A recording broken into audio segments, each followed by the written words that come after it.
Salam jemaat yang dikasih Tuhan. Hari ini sama-sama mari kita akan merenungkan kebenaran firman Tuhan yang diambil dari 1 Petrus 1 ayat 3 dan ayat yang keempat. Demikian firman Tuhan.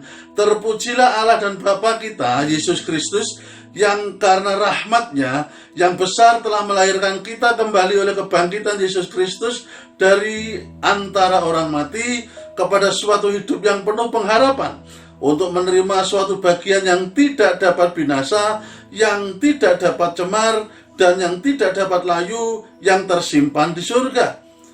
Saudara yang dikasihi Tuhan, baru saja kita memperingati Jumat Agung dan dilanjutkan dengan Paskah. Bagaimana mengingatkan kembali kepada saudara dan saya bahwa Kristus sudah mati di atas kayu salib untuk menebus dosa dan saudara dan saya, menggantikan hukuman yang seharusnya saudara dan saya terima.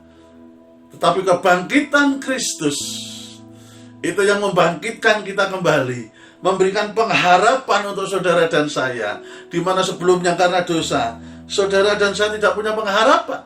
Karena apapun yang manusia lakukan, apapun usaha manusia untuk lepas dan bebas dari cengkeraman dosa, itu tidak akan bisa. Karena bagaimanapun bahwa dosa itu harus menerima hukumannya.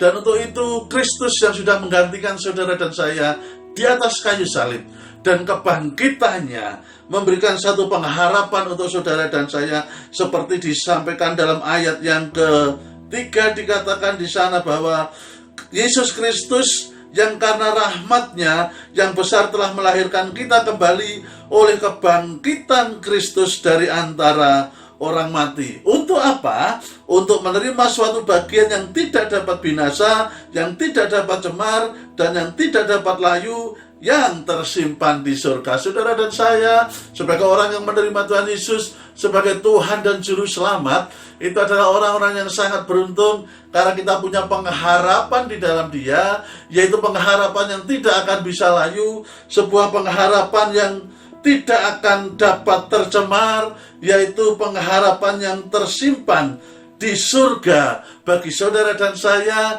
Itu semua karena anugerah Allah untuk saudara dan saya. Oleh sebab itu, biarlah kita semuanya hidup senantiasa di dalam anugerah Tuhan, dan dibuktikan apakah ada perbedaan sebelum menerima Tuhan Yesus dan setelah menerima Tuhan Yesus. Tentu itu menjadi satu bukti apakah kita benar-benar sudah ada di dalam Dia. Apakah kita sudah mempunyai pengharapan di dalam kehidupan kita, sehingga di dalam kehidupan kita akan terlihat buahnya. Kalau kita mengaku kita pun sudah dibangkitkan bersama dengan kebangkitan Tuhan Yesus, kita pun punya pengharapan di surga, yaitu orang-orang yang berhak menerima bagian yang disediakan untuk setiap orang yang percaya kepada Tuhan Yesus sebagai Tuhan dan Juru Selamat. Tuhan Yesus memberkati kita semuanya. Immanuel.